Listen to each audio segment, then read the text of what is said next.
우리 교회의 2022년의 표어를 하나님께서 이렇게 주셨어요. 회복을 넘어 부흥으로. 회복을 넘어 부흥으로. 그래서 세 가지 기도 제목을 붙잡고 1년 동안 기도하기 원합니다. 하나님의 긍휼하심으로 회복을 경험하게 하소서. 또 하나님의 능력으로 부흥을 경험하게 하소서. 세 번째로는 하나님의 구원하심으로 영광을 보게 하소서. 이 세 가지 표를 가지고, 기도 제목을 가지고 2022년을 달려가기를 원합니다. 그래서 오늘 저는 하박국 3장 1절 2절 이 말씀을 가지고 회복을 넘어 부흥으로, Beyond recover to revive, 우리의 모든 삶이 이제는 회복되어져야 됩니다. 그리고 회복으로 끝나는 것이 아니라 부흥으로, 또 부흥은 더 나아가서 하나님의 영광으로 나타나는 금년 한 해가 되기를 원하는 마음으로 이 말씀을 함께 나누려고 합니다. 첫 번째로 주의 긍휼하심을 통해서 우리를 회복시켜 주옵소서, 이런 기도를 우리가 다 같이 드렸으면 좋겠어요. 하나님, 우리를 회복시켜 주옵소서. 하나님의 긍휼하심이 필요합니다 라고 하는 기도의 소원이 있습니다. 오늘 본문 하박국서는요, 하박국 선지자가 쓴 책입니다. 하박국이라고 하는 이 선지자의 이름은 포옹하다, 껴안다, 그런 뜻입니다.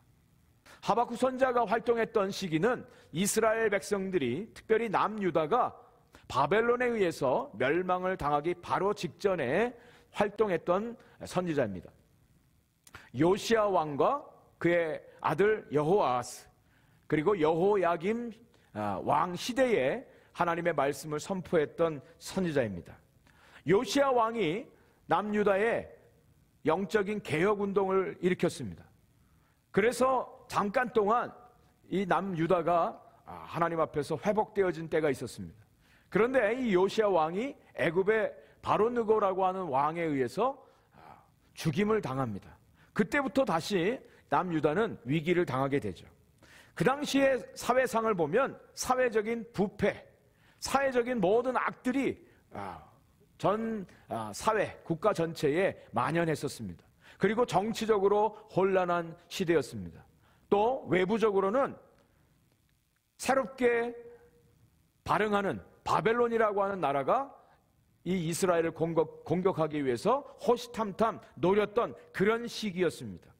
하박국 선지자는 자기의 나라가 지금 하나님을 경외해도 부족함에도 불구하고 오히려 모든 사회적인 악과 또 종교적인 영적인 타락과 또 외부의 외세의 침략들, 이런 위기 가운데 답답함을 하나님 앞에 호소를 했습니다. 그것이 하박국 1장 2절 4절에 나오는 내용입니다. 제가 한번 읽어드리겠습니다. 여호와여, 내가 부르짖어도 주께서 듣지 아니하시니 어느 때까지리이까? 내가 강포로 말미암아 외쳐도 주께서 구원하지 아니하시나이다. 어찌하여 내게 죄악을 보게 하시며 패역을 눈으로 보게 하시나이까?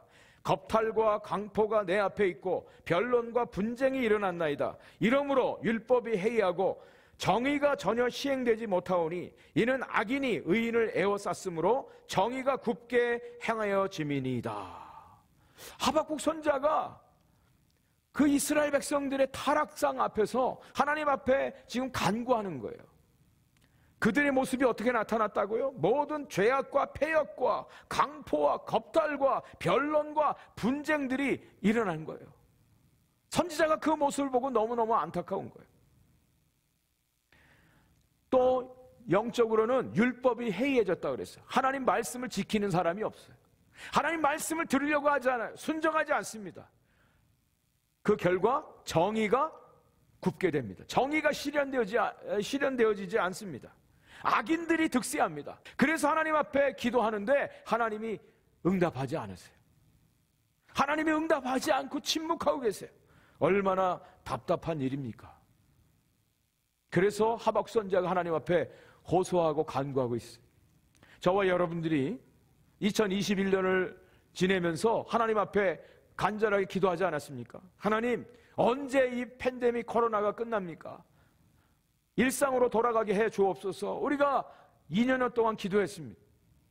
또 정치적인 안정을 위해서 기도했습니다. 이 세상에 정의가 살아 움직이게 하옵소서. 불의한 모습들, 불공평, 불공정한 모습들이 사라지고 정의로운 세상, 정의로운 나라가 되게 해달라고 우리가 기도하지 않았습니까?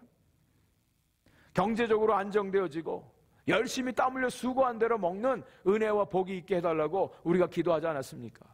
우리의 자녀들이 안심하고 학교에서 제대로 교육을 받도록 우리는 기도했습니다. 교회적으로도 우리가 마음껏 모여서 예배드리고 성경 공부도 하고 기도회도 하고 선교 훈련도 갖고 단기 선교도 가고 하는 것들을 위해서 우리가 기도했어요. 그런데 2년이 지나는 이제 새로운 2022년을 맞이해도 여전히 하나님의 응답이 없는 것으로 인해서 답답함이 있습니다. 무력감이 있습니다. 하나님 언제까지니까? 언제까지 이런 모습들을 봐야 되겠습니까? 하박국의 심정이 오늘 저와 여러분들의 심정이 되는 것 같습니다. 답답함이 있어요. 무력함이 있어요. 그런 가운데 하나님께서 하박국의 질문에 응답하시는 장면이 나옵니다. 그런데 하나님의 응답은 전혀 예상 밖의 방향으로 응답하시는 거예요. 하박국은 하나님 문제를 좀 해결해 주십시오. 이 땅에 불의가 사라지고 정의가 나타나고 모든 악한 것들을 다 심판하시고 새로운 세상을 좀 만들어 주십시오. 구원해 주십시오. 그렇게 기도했는데 하나님의 응답은 전혀 다른 거예요. 그것이 하박국 1장 5절에 나와 있는 말씀입니다. 여호와께서 이르시되 너희는 여러 나라를 보고 또 보고 놀라고 또 놀랄지어다. 너희의 생전에 내가 한 가지 일을 행할 것이라. 네, 하나님이 보고 또 보고 놀라고 놀랄지어다. 너희 생전에 내가 한 가지 일을 행할 것이다. 그런데 그 일이 엄청난 일이에요. 하박국 선지자가 기도한 내용하고는 전혀 상관없는 그런 내용입니다. 하나님의 응답은요, 바벨론이라고 하는 나라, 산악기로 유명하고 호전적인 갈대아 사람들을 일으켜서 이스라엘 백성들을 완전히 멸망시키겠다는 거예요. 여러분 생각해 보십시오. 지금 살려달라고 하는데, 모든 불의에서 건져달라고 하는데 하나님은 어떻게 응답하세요? 완전히 멸망시키신대요. 하박국 선지자의 기도하고 하나님의 응답이 완전히 다르게 나타나는 것을 보게 됩니다. 그 당시 갈대아 사람들은요, 하박국 1장 8절 말씀에 보니까 표범같이 빠르고요, 저녁 이리보다 사납고 먹이를 움키는 독수리 같답니다. 그리고 그들 자신들의 힘을 자신들의 신으로 삼고 사는 사람들이에요. 이런 사람들을 통해서 이스라엘 백성들을 심판하시겠대요. 혹을 떼어달라고 했는데 하나님이 혹을 더 큰 혹을 붙여주시는 거예요. 살려달라고 기도했는데 더 큰 한 방을 하나님이 먹이신다는 거예요. 여러분, 이것이 하나님의 응답이에요. 이해가 되시겠습니까? 우리는 살려달라고 기도하는데 하나님은 때로 우리를 완전히 죽이세요. 더 고난 가운데 집어넣으세요. 완전히 바닥이 되게 하세요. 이게 하나님의 응답이에요. 얼마 전에 한국에서 아주 유명한 존경받는 목사님의 간증을 들었는데, 이분이 하나님 나 살려주십시오. 그런데 하나님이 완전히 더 아주 바닥까지 내려지게 하셨대요. 그래서 이분이 그런 얘기를 하세요. 살려달라고 기도하지 말라고. 살려달라고 기도하지 말래요. 네? 그런데 상황이 더 악화되어지고 더 연약한 가운데 더 어렵게 되었는데 오히려 그걸 통해서 이분이 하나님의 사명을 깨닫고 하나님의 부르심을 받고 하나님의 놀라운 일을 감당하는 목사가 되었노라고 그렇게 간증하시더라고요. 하박국 선지자가 너무나 기가 막혀서 하나님께 또 기도합니다. 그것이 하박국 1장 13절 말씀이에요. 주께서는 눈이 정결하시며 악을 참아보지 못하시며 패역을 참아보지 못하시거늘 어찌하여 거짓된 자들을 방관하시며 악인이 자기보다 의로운 사람을 삼키는데도 잠잠하시나이까. 하나님은 악한 것을 보지 않는 분 아닙니까? 정결한 걸 원하시는 분 아닙니까? 그런데 어떻게 악인이 자기보다 의로운 사람을 삼키는데도 잠잠하십니까? 하박국 선지자가 열받아서 하나님 앞에 이제 따지는 거예요. 이럴 수 있습니까? 하나님 살려달라고 했더니 오히려 악한, 하나님도 모르는 저 바벨론 사람들 통해서 이스라엘을 멸망시키려고 하다니요. 말도 안 됩니다. 하나님 앞에 따집니다.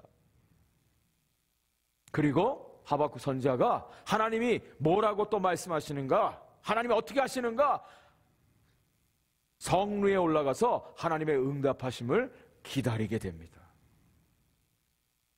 그때 하나님께서 하박국 선지자에게 다시 응답해 주세요. 그 응답의 말씀이 하박국 2장 3절 말씀이에요.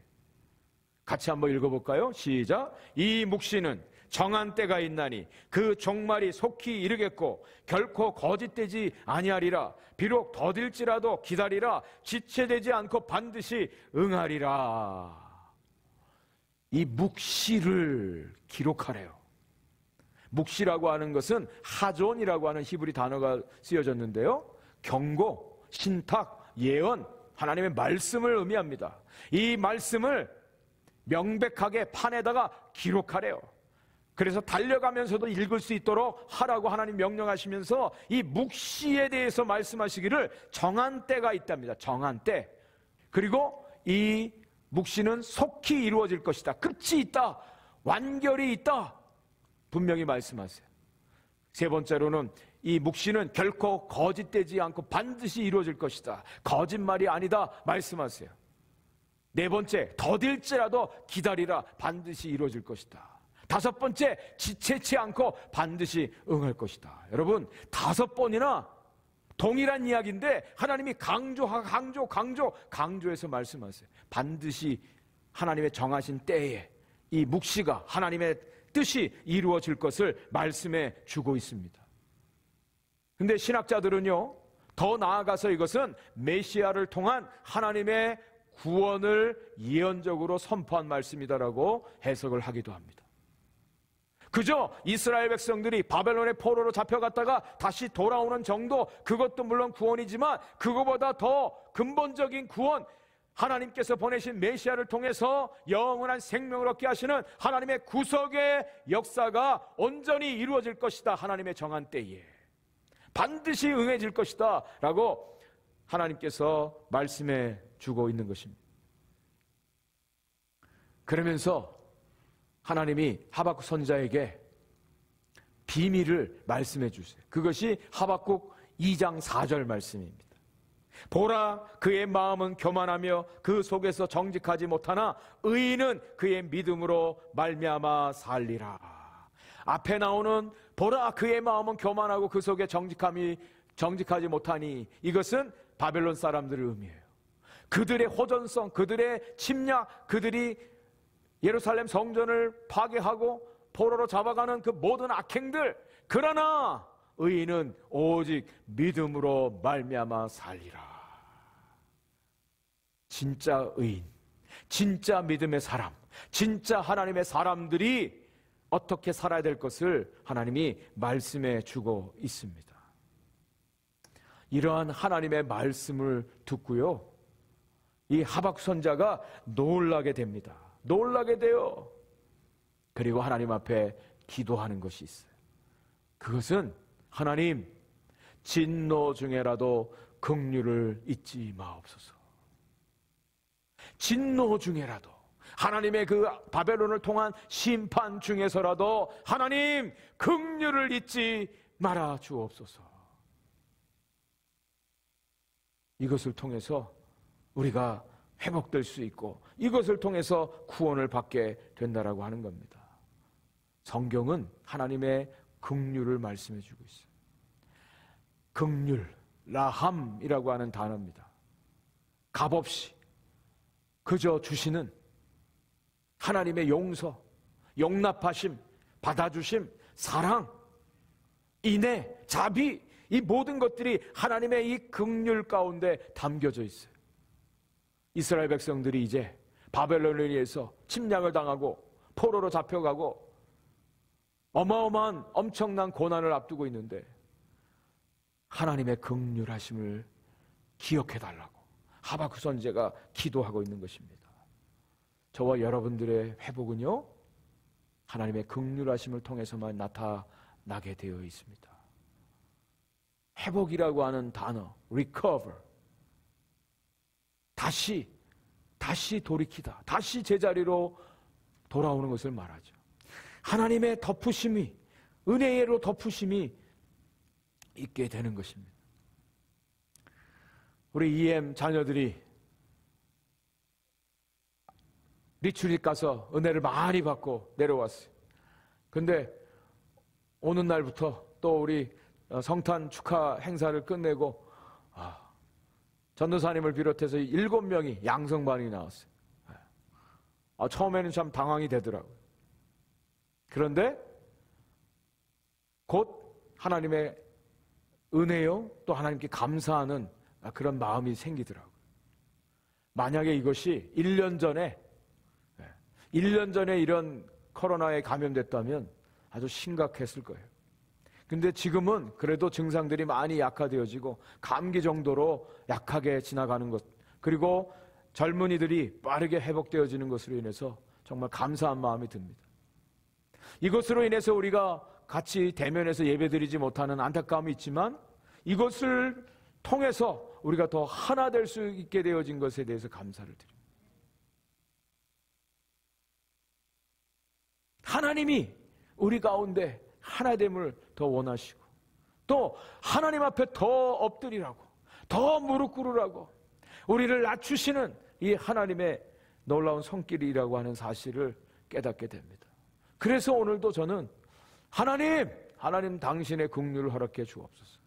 하나님의 긍휼이 아니면 우리는 살 수 없습니다. 하나님의 긍휼하심, 이것을 통해서 회복시켜 주옵소서. 이렇게 기도하기를 원합니다. 여러분, 탕자가요, 아버지 품을 떠나서 자기 마음대로 자기 가진 재산을 다 허비하고 거짓거리를 하고 돌아왔습니다. 아버지, 나를 아들이 아닌 품꾼으로 나를 받아주십시오.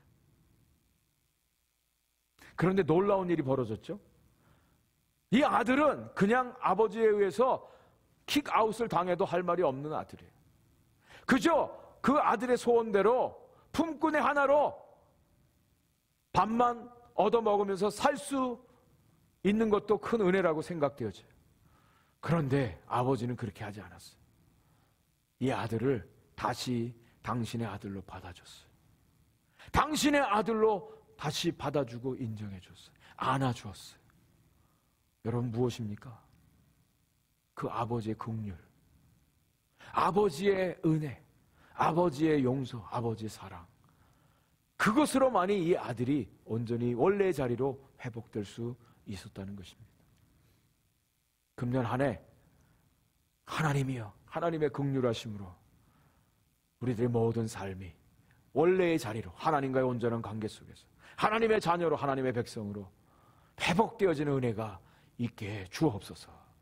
각 가정의 자녀들이 원래의 자리로, 하나님을 경외하는 자녀들로 돌아오는 하나님의 긍휼하심의 회복이 있게 주옵소서. 기도하시기 바랍니다. 우리 교회가 원래의 자리로 돌아오는 회복의 은혜가 있게 달라고 기도하는 우리 모두가 되기를 주의 이름으로 간절히 축원을 드립니다.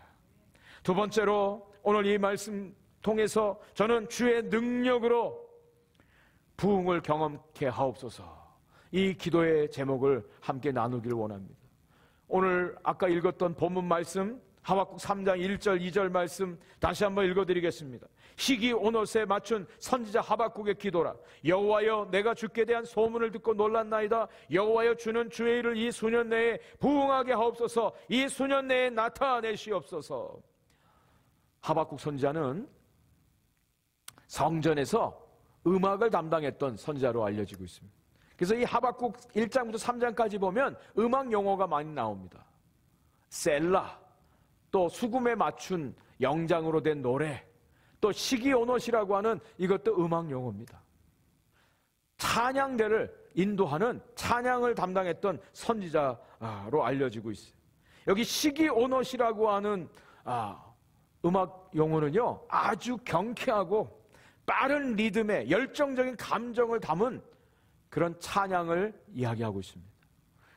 굳이 오늘날로 말하면 랩과 같은 랩송, 빠르게 아주 흥겹게 열정적인 감정을 표현하는 그런 음악 기법입니다. 지금 하박국 선지자는 이스라엘의 풍전등화 같은 그런 운명 가운데 하나님의 응답을 기다렸어요. 근데 하나님께서 놀라운 비밀을 말씀해 주고 있습니다. 바벨론을 통해서 이스라엘이 멸망을 당할 것이다.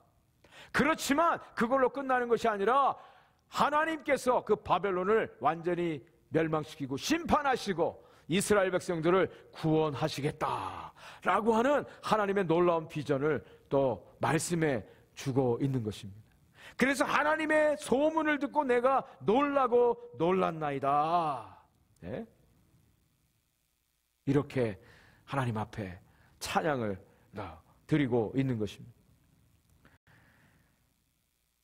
하나님의 그 놀라운 구원의 역사가 하박국 3장 13절 말씀에 여기 잘 표현되어져 나와 있습니다. 이게 하나님의 비밀이에요. 주께서 주의 백성을 구원하시려고 기름 부음 받은 자를 구원하시려고 나오사 악인의 집에 머리를 치시며 그 기초를 바닥까지 드러내셨나이다. 네. 처음에는 하나님이 바벨론을 통해서 이스라엘을 심판하시겠다고 하는 말을 듣고 하박국 선지자가 마음이 완전히 녹았어요. 그런데 다시 하나님이 그 바벨론에 대해서 심판하실 것을 또 말씀하시는 내용이 이 하박국 3장 13절 말씀이에요. 이스라엘 주의 백성을 구원하시기 위해서 악인의 집에 머리를 치시고 그 기초를 바닥까지 드러내신다. 네. 이것이 하나님의 부흥이에요. 이스라엘 백성들을 회복시키는 것으로 끝나는 게 아니라 이스라엘 백성들을 완전히 부흥시키시는 하나님의 리바이벌의 역사를 하박국 선지자를 통해서 말씀해 주고 있습니다.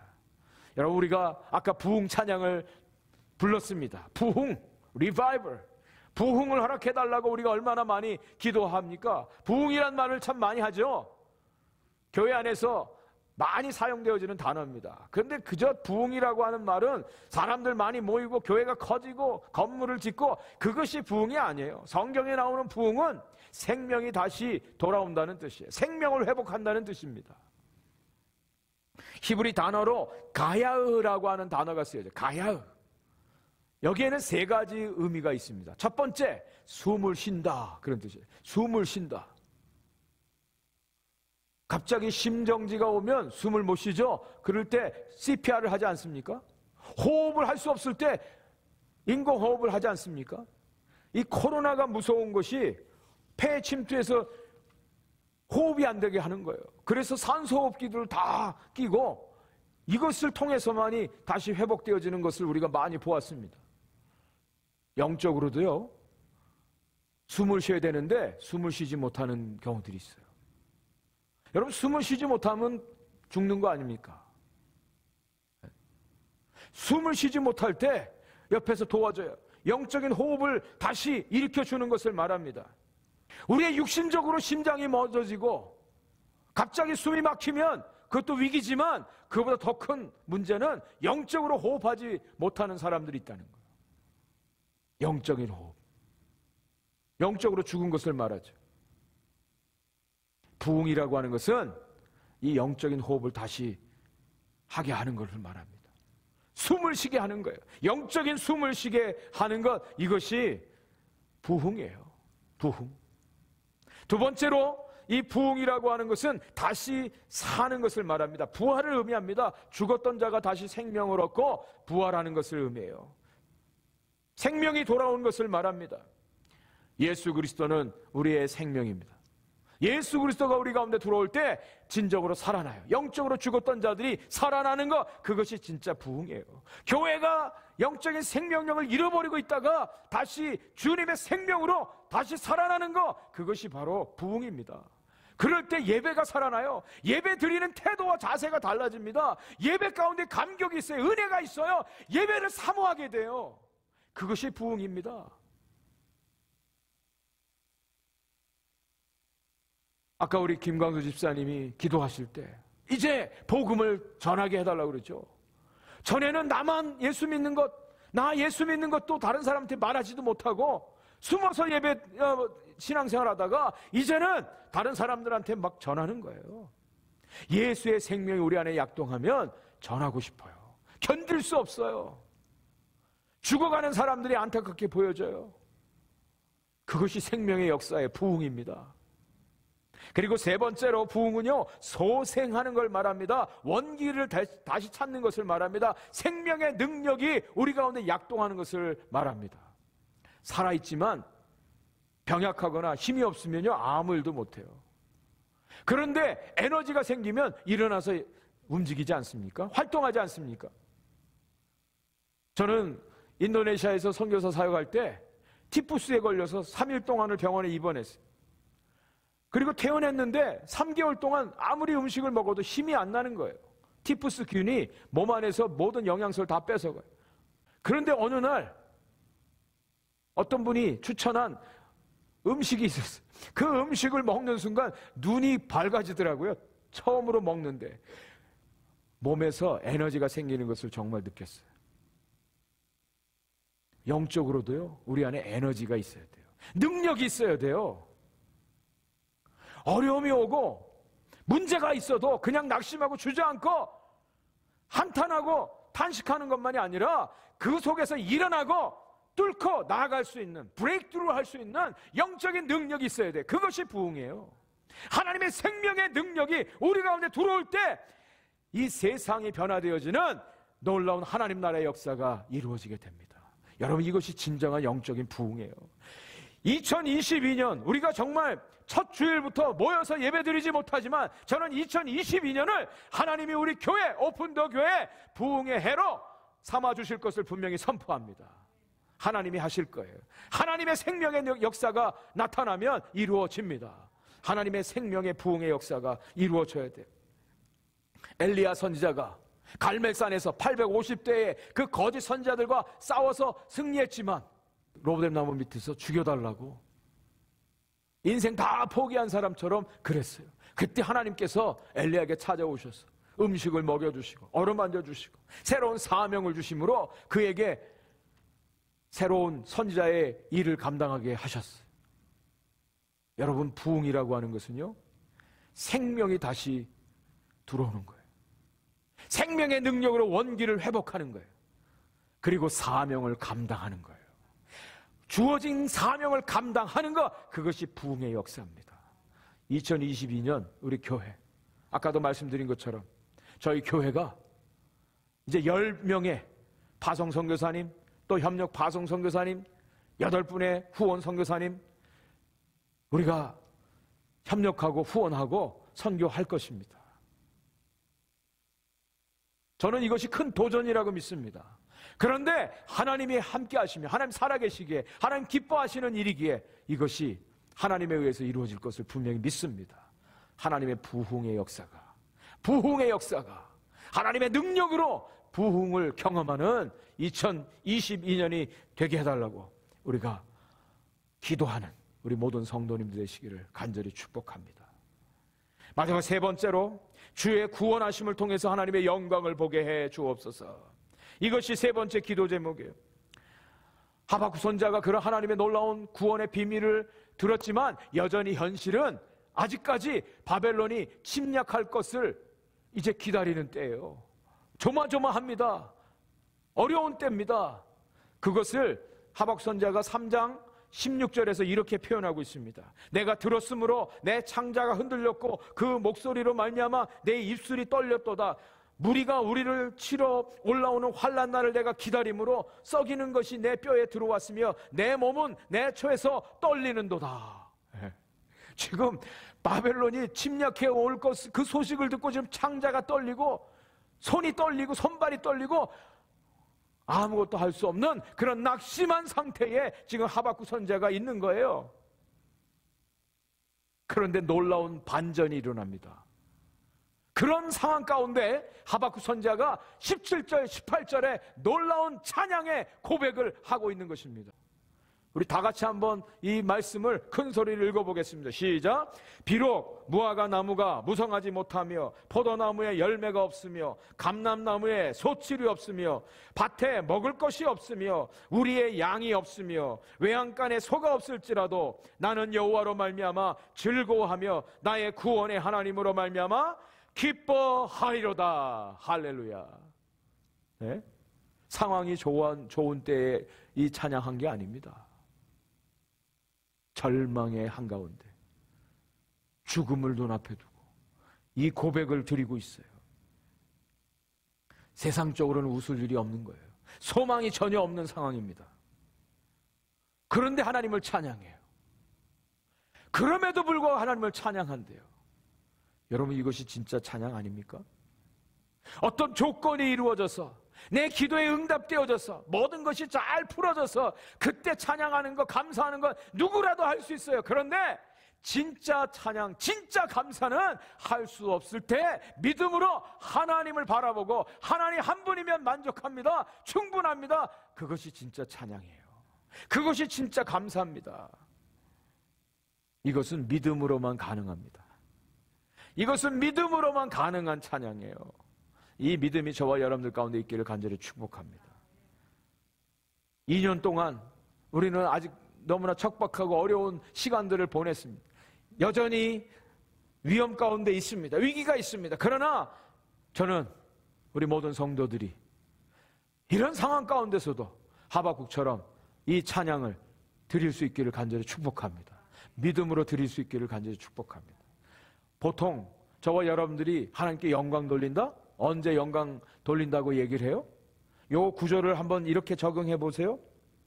무화과 나무가 풍성할 때, 포도나무에 열매가 가득하고 감람나무에 소출이 많아서 대박이 나고 밭에 곡실이 넘쳐나고 우리의 양이 많고 외양간에 소들이 가득할 때, 우리의 은행 어카운트에 돈이 넘쳐날 때, 쓰고도 남는 돈이 있을 때 우리 하나님께 영광 돌립니다. 찬양합니다. 할렐루야. 그러지 않습니까? 근데 하나님은 완전히 그걸 통해서 영광 받으시지 않는데요. 하나님이 언제 영광 받으신 줄 아세요? 우리가 가장 낮아질 때, 가장 가난할 때, 가장 연약할 때, 그래야 하나님의 구원이 나타나요. 그럴 때 하나님의 구원의 역사가 나타나요. 그럴 때 하나님이 하셨다라고 하나님 앞에 영광 돌릴 수가 있는 것입니다. 아무것도 아니라고 할 때, 그때 하나님의 영광이 나타나요.